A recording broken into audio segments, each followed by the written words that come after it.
The thing is, you've got to be patient when you're managing or hiring somebody, is to teach them, but also don't be a boss where you like scold them all the time. And I fall victim to this sometimes, I'm being honest, really being a coach. In this video, we're going to go over how to hire your first lister. So if you guys want to, delegate the listing, which I think is probably the first thing you should delegate, because your time is most valuably spent finding product to sell on Amazon. As Amazon sellers, our time is best spent finding profitable products. So I brought Steve on the channel here, who is one of my best friends. We lived together for a year, built a business together, and fast forward a few years, I've watched him build his eBay to Amazon business, and I actually visited him when he had his lister working for him in the garage. So we're gonna go over how to hire a lister, what to pay them, how to set up systems, different things like that. So welcome to the channel, Steve.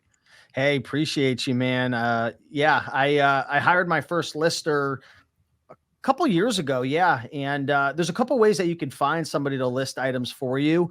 I started off by hiring a friend because I didn't know like where to find somebody, and I wanted somebody that, that I could trust, because listing's very, very important, conditioning the item correctly, inspecting it to make sure there's no issues, pricing it correctly. Also, my lister, he would also, prep the items and ship the items out, label it, label the F and SKU, label the, the box to send it out. So it's a big responsibility. So I would say one good way is just to look at your network, like friends and whatnot. And I know some people say like, don't work with your friends, but I liked it because it was somebody I could trust. It's somebody that, I knew was going to be reliable. And things worked out with him for a while until he ended up, he worked a full-time job and he got a really big raise. So he left me, and I had to find my second lister, who was actually an older gentleman. He was about 70 something years old. And I used to always see him walking around my neighborhood. And, I talked to all the people in my neighborhood, just build relationships, be a good neighbor. And he was retired and he was looking for some extra work. And he was trying to get a job at Costco, and they wouldn't hire him because they, he said to me, he's like, they think I'm too old, but like this guy was fit. He was energetic. And, yeah, that's how I hired my second lister until I ended up firing him for my prep center. But yeah. Yeah. So you think you should tap into your network first. What was it like, getting him? Well, like what advice would you have training like on day one? Like, okay, you find somebody, and let's say, maybe somebody they hire, I don't know, their nanny or friend or whoever to list books. What would you recommend is like day one training? Yeah. So what I actually ended up doing is I used a software. It's like $15 a month. It's called Loom. So loom.com. I know you use them as well. And I created a bunch of screen share recording, like not for YouTube or anything, but just for my lister, showing exactly how to list. I even set up my camera showing how to prep, how to go through every single step of the process. And actually, before he started working with me, I sent him all these videos and I said, I want you to go through all these videos and all this training to kind of get an idea of what the job's all about. And that was really great, because by the time he actually came and sat down, he already had a knowledge base of what to do, how to use, GoToLister, how to, prep and do different things like that. But still, you have to sit down with them and you have to walk them through the process. And a big lesson I've learned working with physical employees and working with virtual assistants is you have to go slow in the beginning to go fast long-term. What I mean by that is you have to look at, the different tasks that you want, a VA or employee to do, and you have to break it down. It's like a book. You have to break it down into chapters and then into paragraphs and then into sentences. So you have to think about every little thing that needs to be done. And that's what I did. I walked him through every little step of the process. And, the thing is, you've got to be patient. I know that's something you and I, we struggle with sometimes, because, we want to get things done. We're entrepreneurs. We just expect people to like catch on, but that's not the way it is. Like, you have to literally, our job when you're managing or hiring somebody is to teach them, but also don't be a boss where you like scold them all the time. And I fall victim to this sometimes, I'm being honest, but to almost be a mentor. Think of it as like a plane, maybe leaving Connecticut, going to California. That plane might veer off course a little bit because of a storm or the altitude or some type of issues. And your job is to be there kind of like a plane, but an airplane will have like a system that kind of keeps you on course. And your job is to essentially be the same thing, to keep your, employee on course by giving feedback when they mess something up or they don't do something the way you like, or maybe they skip a step, to kind of guide them, really being a coach. Yeah, and I think by having it in your house, you have a lot of control over your inventory. I've delegated in the past where I use it at someone else's house, which the benefit of using someone else's house for inventory is you just drop it off, or they come to you, pick up the inventory, and take it to their house. So you want to talk a little bit about that? Like, if you could do it over, would you work from your own space? What are the benefits? When it comes to trust, things like that. Yeah, well, here's the thing. Like in my business, I'm dealing with really expensive items. Like, in the last year, I've done over 750,000. My average selling price right now is over 100, close to $125. And it's just a lot of high ticket stuff. And every single day we're getting tons of inventory in. So, for me, I'm a bit more conservative. I have worked when I used to do eBay. I used to run a full-time clothing business. I would drop all the clothes off at my friend's house, and he would list it all, but I was getting that stuff for $1 or $2. Like these items I was spending 50, 60 bucks for that I want to sell for 120, 150, 180 bucks. So I think one of the benefits there is, just not having to have anxiety around like, are items going to go missing? Also, there's a lot of nuance. Like, there's a lot of nuance to listing and prepping and condition, so on and so forth. And a lot of times people, they might say they're working, but they're not, because it's just human nature. They have all their freedom. So I think there's pros and cons to it, but I liked having that control. I like being able to supervise them. I like being able to give feedback immediately. The downside is, you've got somebody in your house, and, you don't really have that freedom that you'd like. And, everyone's house, you have your own personal things going on. Maybe you don't want people walking in and out and always being there. So, that was a little bit of a downside. Yeah, I never felt like your house was too intrusive because you kept it in the garage. But Yeah. Lorenzo out in California, you guys are good friends.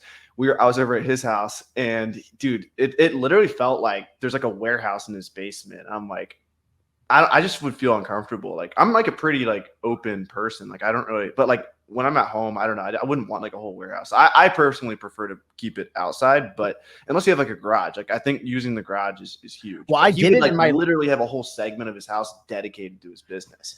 Yeah. I've seen his setup before. It was a cool setup. I used to do it in my living room. I would have a setup in there, but it was a little too intrusive. And I actually ended up investing about $10,000 to build out my garage, put down nice flooring, painted the walls, put like a little heater air conditioner unit in there, and made it really nice. The funny thing is, like 7 months later, a car blasted through my house and took my house out. So I ended up moving everything to a prep center. But hey, now I got a nice garage if I ever decide to do like merchant fulfilling or anything during Q4.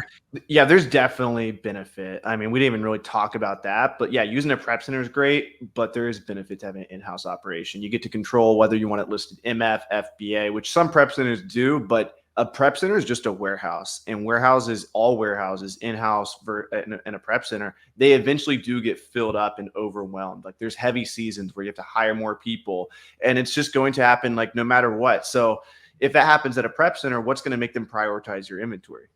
You probably have to pay them more. You probably have to call the owner on the phone. Whereas if you have an in-house operation, you get to decide everything. You can hire more people. You can put the sweat equity in. You can go list items yourself. So there is a lot of benefit to having an in-house operation, especially during Q4 textbook 100%. season, like during these heavy times of year, And I'll tell you one thing that really helped, and I know this isn't going to be applicable to everybody, but I run an eBay to Amazon flipping business, and there's a lot of nuance to my business. And I built a software called the E2A Master Sheet that essentially every time we purchase items, like my VAs will purchase items, it pulls all the information into this spreadsheet, and we built out a bunch of automation. So say, for example, like just imagine like you're buying items from eBay to Amazon. At times we had 50, 60 items show up to my doorstep. Well, we built a software where all those items that come in, all my lister had to do was scan the barcode of the item. So just imagine like a UPS box coming. We scanned the barcode. It would go into our spreadsheet. It would pull up the picture. It would tell them what to list it for, the min, the max price. It would tell them the condition, and they could click into it to see like how many quantity we purchased to make sure it matched up. So I know that's not applicable to everybody, but think about it in terms of like, what can you build? Some type of system, even if it's not like, a fancy dancy, if it's not a fancy dancy software, I mean, I spent 20 grand building this software. But think like, how can you build a system to make it a little bit easier for your lister? And that's what I did, even though it's probably not helpful to everybody, but for me, it was. One thing everyone has access to is the batch analytics on GoToLister. So when you're using GoToLister to list, it tells you how many items were listed, how much potential profit, sales price, all that. And so what you can do is have them clock in, let's say at 3 o'clock, clock out at 6 p.m. and how many items were they able to list in that 3-hour period. I think that's huge. When I visited Thrift Books, I went to Thrift Books in somewhere in Illinois or Indiana. And something they did was they would have big TVs up, and the TVs would have the number of items listed, the number of books listed for the day. And they would have different teams. So different teams would be able to see the TV indicating like, oh, this team's doing better. Yep. And if you do this in your warehouse, like if you set up like a competition, like you don't even have to set incentives. You just put a TV here. This is how much team A is listing versus over here. This is how much team B. They are going to compete against each other and get better. I read a book about this. This was back in like the 1930s or 40s. I forget what it was, but there was like some big company. It was like Cole or something. And they did that same thing. They just started like tracking the teams and like how much like production they did. And I forget what book it was, but they elevated production like 300%. And there was like no incentives because people naturally want to be the best. And like, they want to like kind of, you know, they want to show off that they're actually producing. So that's cool, man. That is so true. I just got an idea that we'll talk about off air from that, but man, that's golden, man. Any other KPIs or tips or tricks for people that are hiring their first lister? I would just take it slow in the beginning. I wouldn't expect the world out of them. You know, when you hire someone to work for you, you don't know if it's going to work until you actually work with them. People are going to tell you what they're going to do. They're going to say they're going to show up on time. They're going to tell you they're going to work hard.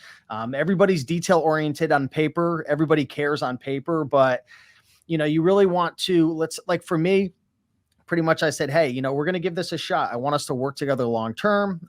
You know, I want this to be mutually beneficial, but you know, there's a lot of details and nuances to this business. So let's give it, you know, a couple week trial. Let's see if it works for you. Let's see if it works for me and just see how it goes. Don't think by just hiring somebody, it's going to solve all your problems because you just don't know if it's going to work until you work with that person. Have patience, invest. I see this all the time because in my program, a lot of folks, they hire virtual assistants. I know it's a little different because we're talking like more about like physical listers, but I have people in my program in my eBay to Amazon masterclass who hire VAs and it doesn't work. And they book me for a coaching call and I dive into it with them. And I realize they're not investing a lot of time into training them. Like you could give people Loom videos and training videos. And that's what I do with my VAs now. I have them go through my eBay to Amazon masterclass. I'll have them go through even like some of your videos or my videos to learn different nuances about GoToLister, so on and so forth. But the reality is you just don't know how they're going to do until you work with them. So be patient, but invest in them. Like you have to help them. You have to support them. Don't just expect them to pick up on everything and know everything that you know. Like you have to invest in them. Like my VAs that source for me full time and spend 20, 30,000 a month on eBay, I still work with them every single day. Even if it's just 10 minutes, I try to think of like, what's one thing I could do to help them and support them and get them to do better and then reward them as well. You know, I would reward my listers. I reward my sourcers when they hit certain metrics, whether it's a certain amount of listings or, you know, we would do something similar to like what you were talking about. We would track how many items and how many listings. And since we were using GoToLister and we had our software, we could track how much potential profit was being shipped out. So if he hit certain metrics, I would give him bonuses and incentives and whatnot. So at the end of the day, I think those are some really good tips to be patient, invest in them, and then incentivize them as well. Be careful with it though, because you don't want them to just think I'm only going to work if I get paid more. But, you know, there's nothing wrong with, you know, giving back to your team because especially 100%. Yeah, if you have somebody who can do 100 plus items per hour, much more valuable than someone who can do 5 items per hour. And so you should pay them more. You should pay them in proportion to the value they bring. So, yes, sir. Thanks so much for coming on the channel. You guys should go subscribe to Rake and Profit. Let's help them get to 200,000 subscribers. Click that link below. Hit that subscribe button. Much love, guys. Hey, thanks, Avery.